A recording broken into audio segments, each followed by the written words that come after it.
最近是愈发的看不懂了，虽然同品牌，但为什么不同定位的两个型号全都要放在一起讲呢？难道是这样式的人就会比较多吗？咱也试一试。正好很久没看过努比亚了 ，Z60 Ultra 领先版与 G60S Pro 金头巴脑一锅出，同门相足，能有几分一来几成熟？我们探究探究。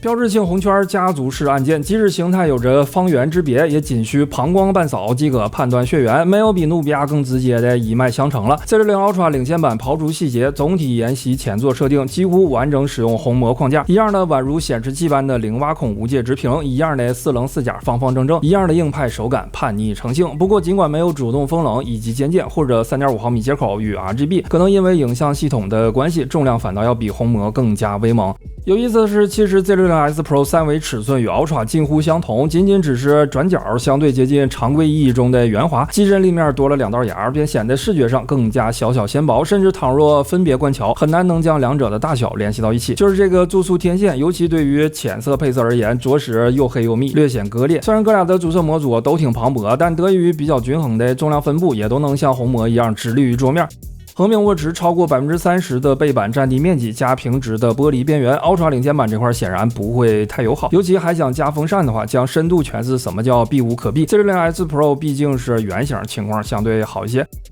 Z60 Ultra 领先版与 Z60S Pro 均保留了红外，同时也都给你带了滑动键，可以像虹膜一样快启游戏空间，或者设置为进入相机的特定模式等等。只是 Ultra 版的电源键与滑动开关触感有点太像了，加之位置接近，稍微有些容易混淆，盲操可能需要适应。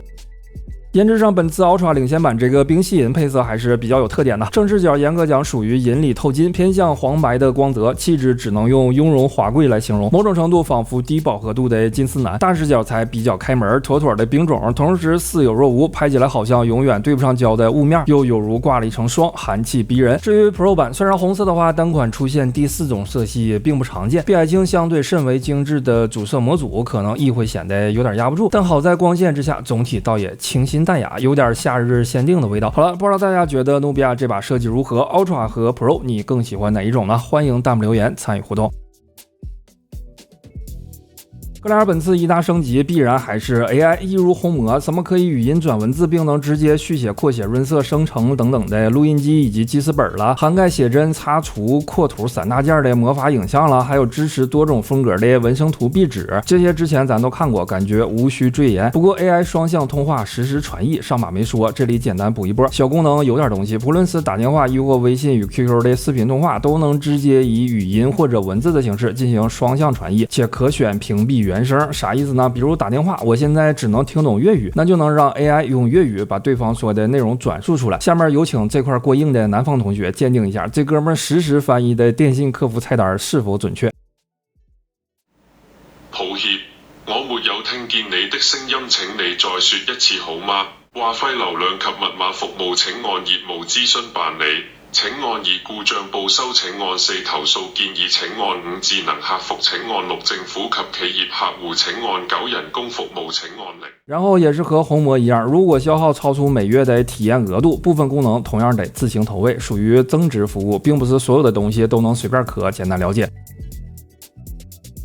所有人都只惦记作为高端附加卖点怎么趁乱收割的双向卫星通信，可以说唯我大努比亚还实打实的想着点普惠，直接干到了地板价位。别说旧时王谢堂前燕了，如今燕窝都宰不净了，给兄弟们尝尝味儿。知道了出发点，也就不难理解为什么 Ultra 领先版没有，反倒加在了 Z60S Pro 身上。实际效果我也简单试试，虽然底层原因是天气太热，而我又太懒，但还是觉得这种东西相较恨不得跑到方圆百里都荒无人烟之地，其实不如蹲在城里，越是充满噪音的复杂环境才更加考验实力，例如各种信号漫天飞，建筑树木四周围的小区当间是吧？开启 APP 系统自动切换飞行模式，搜星需10秒左右，根据提示对准方位，大致20秒上下建立连接。无论晴天阴天，本场景平均不超30秒。如果是公园等开阔环境，过程还能明显更快一些。当然，倘若你干脆连屋都没出，单纯站在了封闭的阳台中，而卫星恰好基本也在这一面时，同样没有问题，只时间大概需要40-50秒左右。连接后尽量保持方向对准卫星，此此时无论短信还是拨号通话均与正常运营商网络无异，短信中可以一键快速发送当前位置坐标，紧急求助中也提供了几个主要的救援拨号，整体体验非常通畅。关键电信为例，现在只要不是单纯流量卡，10块钱每月即可开通，加之 Z60S Pro 打下的终端价格，卫星通信现在真的是触手可得。真人其他 Z60S Pro 指纹识别相较 Ultra 领先版要明显偏下一些，这也就得亏是圆角，如果直角敢放字儿，那真是有点东西。震动方面 ，Z60 Ultra 领先版的震感与红魔并不相同，尽管量感没有红魔那么大，但是感受上更加紧实，而非嘣嘣嘣的夹着弹簧音。Z60S Pro 相较两位老哥要弱一些，和平精英当中也不支持高级震动，偏向大雨过后小青蛙找妈妈的味道。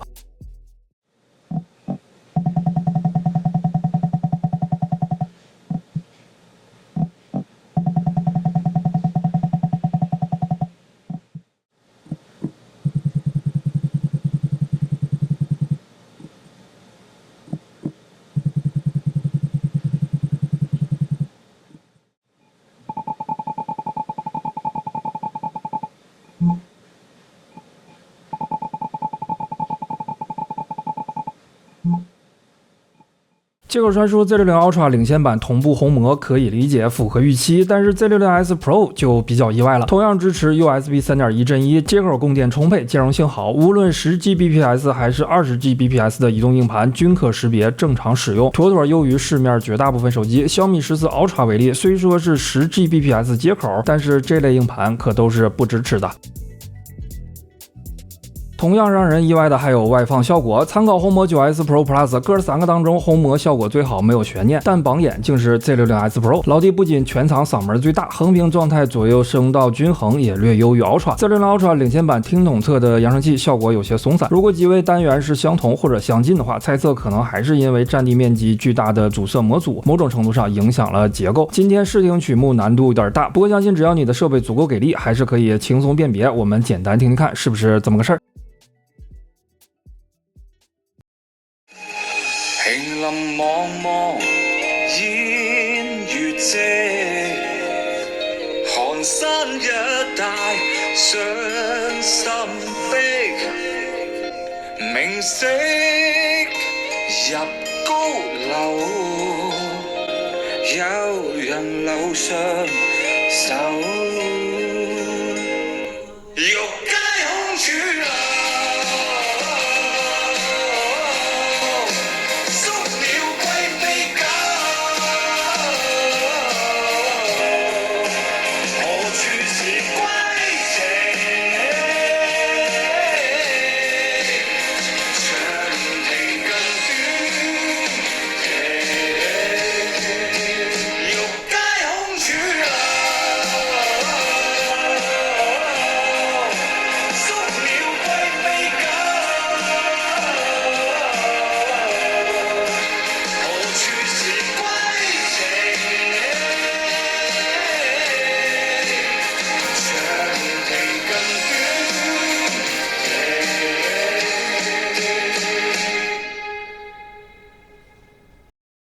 屏幕部分，首先息屏光谱反射 Z60 Ultra 领先版与 Z60S Pro 均保持了与红魔近乎完全一致的效果，妥妥处在目前安卓头部水平，黑的颇为深邃。点亮屏幕，肉眼观感 Z60S Pro 无显著问题，不过因为是 CIE 1931调色，加之默认模式色温比较接近 6500K 标准，看惯冷屏的同学可能会觉得比较暖，可以手动调整一下。Z60 Ultra 领先版毕竟就是红魔同款屏幕，观感几乎是一样的。不过一个有趣的事情，已知相较咱们看过的红魔，包括色温在内，两者各项测量数值都是大差不差，几乎一样，但实际在手，比如我这台很可能你会觉得它有一点相对偏频。查看光谱可以看到，大致从波长627纳米开始 ，Z60 Ultra 领先版整体红光能量要略微高一点，尤其在629纳米附近还多了个小波峰，这就是典型的传说中的同色异谱了。当然这点并不影响使用，表现十分微弱，如果不是放在一起，你很可能根本发现不了。假如实在纠结，在设置中色温设置为偏冷即可。亮度方面看起来与是否需要照顾屏下区域并没有什么特别大的关系，努比亚全家都是一如既往的偏向实用主义。Z60S Pro 手动全屏最大亮度614.6尼特，激发1028.4，中心10%窗口最高在1200尼特左右。Z60 Ultra 领先版手动558.1，激发935.9，中心10%窗口最高1100尼特。各俩最大不同就是均匀度，Z60 Ultra 领先版比红魔稍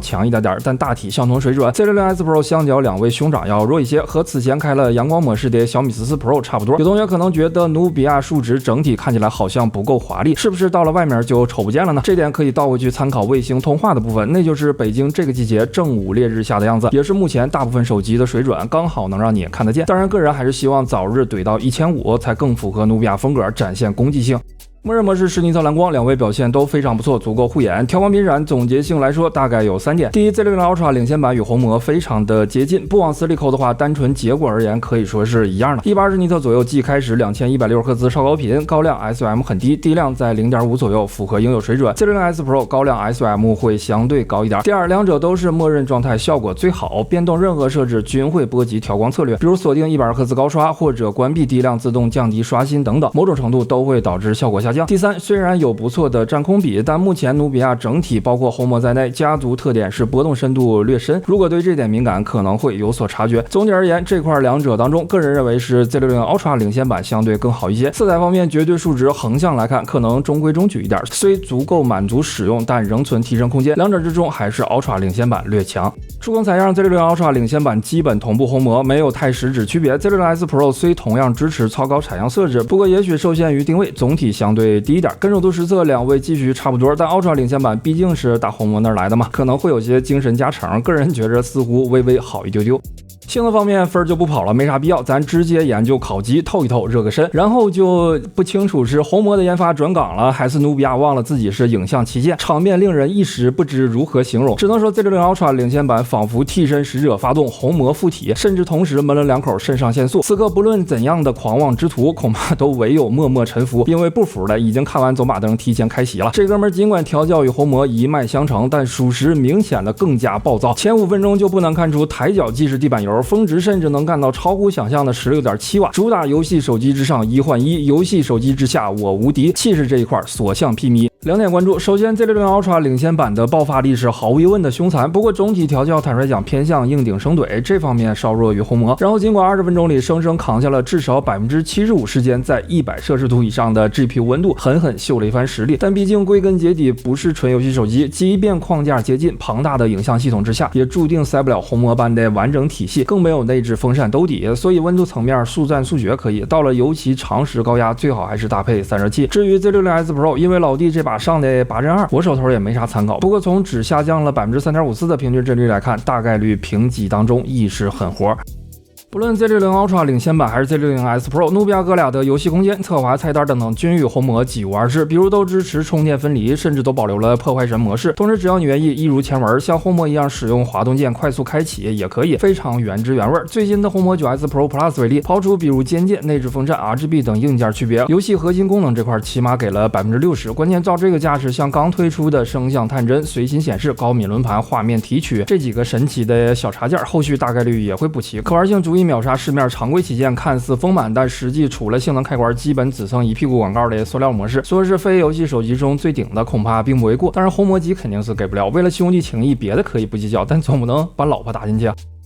游戏首先王者荣耀情况稍微有点复杂，先说一下背景。腾讯这波更新那真是相当的可以，专门挑个天最热的时候搞你。截至本期测试之时，本代际旗舰几乎全军覆没，别说 3.5 瓦了，把 4.5 瓦都干成了回忆。120帧最高画质下，不论传统 5v5 还是新增的10v10，平均至少5瓦左右。目前游戏与各家手机两头都在疯狂更新，拉扯之下测试起来非常困难，所以今年简单看看就好，毕竟不算稳态。另外接下来对局改为10v10，不扯 5v5 了，把手头现成的5款机器都跑了一下。10v10相较传统的5v5，尤其遭遇团战的时候，压力确实更大一些。这种情况下 ，Z60 Ultra 领先版的狂追猛打策略颇具优势，用比开启内置风扇的红魔 9S Pro Plus 还高了1瓦的平均 5.25 瓦拿下满帧，1漏也超过了110帧，全场最佳。红魔这版固件在中间团战的时候措手不及，有点闪了腰，出现帧率下探，稍影响了整体表现。K70至尊版的天玑9300 Plus 平均不到 4.7 瓦，可圈可点，只是1漏不太高，满打满算70帧。小米14 Ultra 已属速扛不住，后半段直接就扔了，锁了90帧。不过即便如此，平均功率也超过了5瓦。至于 Z60S Pro 这个模式下，目前8针2锁90帧，平均功耗4.6瓦，基本满帧，只是末尾团战，帧率不免同样有所波动。有意思的是，这里 Z60 Ultra 领先版周身温度情况与红魔 9S Pro Plus 颇为相近。倘若只看表象，实际在手你大概率并不会发觉二者有何显著区别，懂我意思吧？ Z60 Ultra 领先版表示，拍照的时候叫我努比亚我不挑你理，但现在你应该叫我啥呢？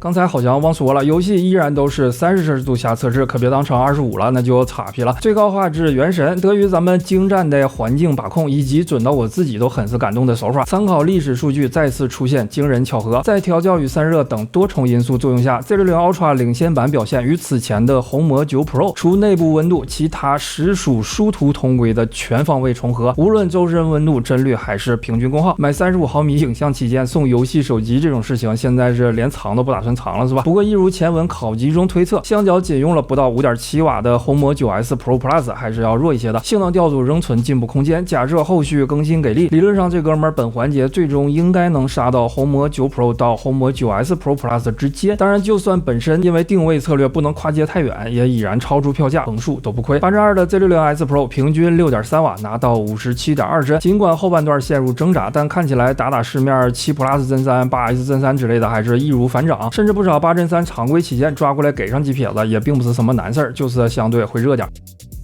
星穹铁道也许就是唯一能体会到与红魔定位不同之处了。当然，这个不同还不是性能释放，主要是硬件上的散热差异造成了一定侧重。Z60 Ultra 领先版表现总体相较红魔要弱一些，但与已属常规旗舰狂土的三星 S24 Ultra 相近。之前有同学问为什么不试试破坏神，本次借努比亚之机，咱们看一下这个模式。坦率讲，几乎就是实打实的万劫，以至于某种程度上覆盖了调度。奔着20瓦冲锋的峰值，可就不是随便什么东西都能压得住的了。所以类似星铁当中，很快就会撞上最后的安全温控，除非你手头有极端散热，否则不论红魔也好，还是 Z60 Ultra 领先版也罢，目前结果而言都并不会与可控范围内的觉醒模式拉开太大距离。不过当然，开启破坏神的 Z60 Ultra 领先版叠加红魔375 Pro， 平均功耗将来到 10.5 瓦，砍下52帧，此时是接近红魔9 Pro 的。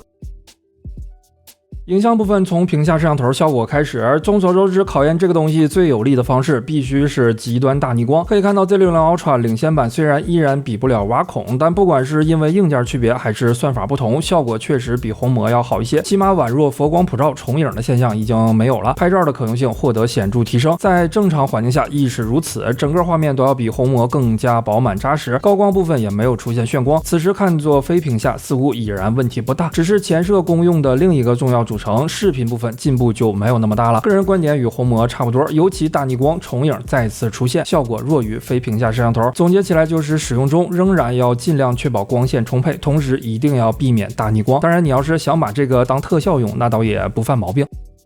35毫米主摄哥俩没啥实质区别，抛出 SP 的细微影响，粗暴理解为一模一样就可以。核心差异还是在超广角与长焦端，其中前者的影响相对大点，毕竟主摄是35毫米定焦。如果你想拍一般手机常见的24毫米画面，那质量就完全取决于广角端是否给力了，因为只能从这儿裁。简单看一组室内样张，一如画面所见，抛出拍摄原因 ，Z60 Ultra 领先版与 Z60S Pro 的主摄看起来区别微乎其微，哪怕放大细节，我也觉得就是一个东西。24毫米尽管 Z60S Pro 呈现了不错的动态范围，但仰仗超亮锐化撑起的画质终究没有 Ultra 领先版扎实。事实上，哪怕把小米14 Ultra 拉进来，原生对比 Z60 Ultra 领先版超广角裁切，差距也不会有你想象中大。除了动态范围肯定是打不了，总体可用性还是很高的。说是主摄级呈现并不为过，是不是减轻了一点24毫米焦虑？然后 Z60 Ultra 领先版3个摄像头全焦段支持 4K 120帧视频录制 ，Z60S Pro 则只有主摄支持。这个东西不论用于慢放升格，还是某种程度达到稳定器效果，在后期当中都非常友好。当然录制时长不是无限的，最长连续录制15分钟，5倍慢放的话至少是1小时以上素材足够满足需要。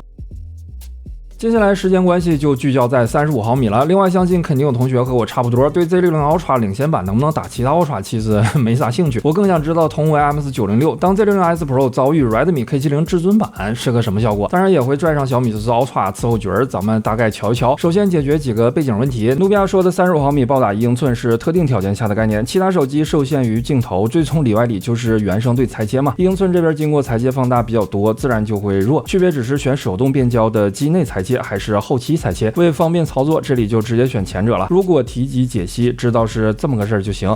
色彩方面，几位的默认模式区别比较大。标准光源正常环境下 Z60S Pro 几乎是啥都没有动，主打中正还原。相比拉了饱和度的小米哥俩，自然没有那么讨喜，甚至会令人觉得寡淡。当然，好处是直出就能有一定的后期空间。小米14 Ultra 与 K70 至尊版不愧师出同门，色彩倾向明显具有相似的痕迹，都是拉了红黄绿。K70 至尊版还多一个拉到炸的青色，这样一起出现，视觉上可能就会显得努比亚这边仿佛有些洋红，这点事实上并不存在，别整岔劈了。至于为何不选街拍模式，正好风格对风格呢？因为努比亚的街拍模式色彩确实有点太硬核，属于复古辣的，所以还是中正的默认模式更加适合。当你拉起焦段，还是一如以前咱们说过的那样，视角差异几乎就找平了。也许某种意义上有所不同，但真的很难分辨。对努比亚而言，最大不同还是镜头的光学特质。哪怕此刻 K70 至尊版光圈与 Z60S Pro 是一样的，校外效果也弱上很多。另外注意前景的草，这种古典影像当中所追求的似有若无的光学韵味，在努比亚身上也可以说是相当的充沛。为了营造高动态的感觉， K70 至尊版对比度有时会比较低，给另两位手动加点亮度之后，因为毕竟原生焦段，似乎 Z60S Pro 宽容度好些，没那么燥或者模糊，只是比如黄色右侧的这格颜色直接干没了。有意思的是，这个场景中小米哥俩不知何故其实也干没了一些东西，比如这里亮度是有，但阳光与阴影的分界则在 HDR 算法加持下完全消失不见。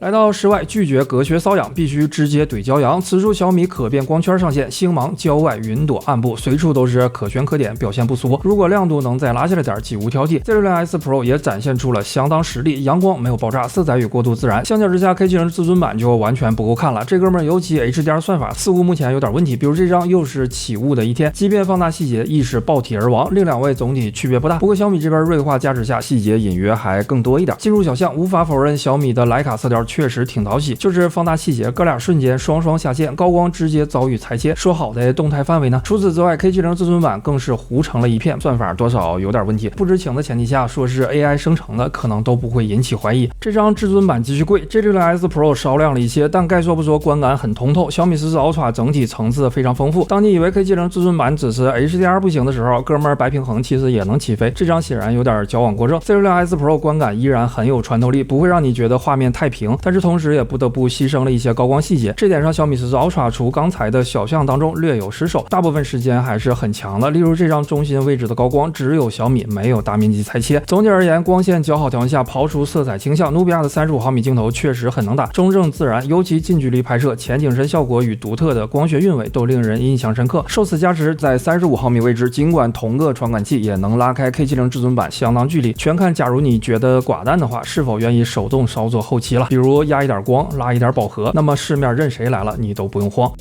夜间日光引得无数英雄尽折腰的路灯天桥下，今天三位朋友的控制都还算比较令人满意。只是 Z60S Pro 此时亮度好像比白天拉的还多，以至于天空已然有些泛白。小米14 Ultra 与 K70 至尊版恰好莫名交换了调性，前者变成了相对更亮的那个，后者这天都黑了，反倒开始格外压起了亮度，甚至暗部压碎也在所不惜。Z60S Pro 过亮的情况虽然不是100%触发，但尤其在面向光源时概率更高，导致破坏了原本几乎可以说是顶级的氛围。比如我们同样稍微拉下来一点曝光，不夸张的说，此时就算你把所有的 Ultra 全弄了，这个效果也足够横着走。在没有触发过亮的时候，夜色令 Z60S Pro 的色彩相对少了寡淡之感，隐约更添一分自然。动态范围似乎比小米14 Ultra 也并无显著差异，反倒是小米白天颇具风味的徕卡影调，有时让人觉得整个画面都额外透着一抹绿。然后细节不用说了，小米14 Ultra 或者 Redmi K70 至尊版裁切再叠加夜景底 buff 加满，于是所有照片的随便什么位置 Z60S Pro 的画质横竖都是明显更好一些。可以说努比亚目前在35毫米的位置称得上毫无疑问的不二之选。当然这份特异功能某些时候也会产生一些意外的负面效果，比如还是刚才这张，注意因为过亮的 LED 招牌而产生的鬼影，尽管没有晕开成为一大坨吧，努比亚确实也是最清楚的那个。充电方面，哥俩同为80瓦快充，实际平均也都在40瓦，1%电量起充。6000毫安的 Z60 Ultra 领先版充至100%，耗时37分钟，此时电量5500到5600左右，余量大致500毫安，完全充饱52分钟。5100毫安的 Z60S Pro 充至100%，耗时29分钟，余量估算600毫安，完全充饱需49分钟。看起来似乎努比亚要比红魔更在意电池寿命，前台100%与充饱之间留的空间更大。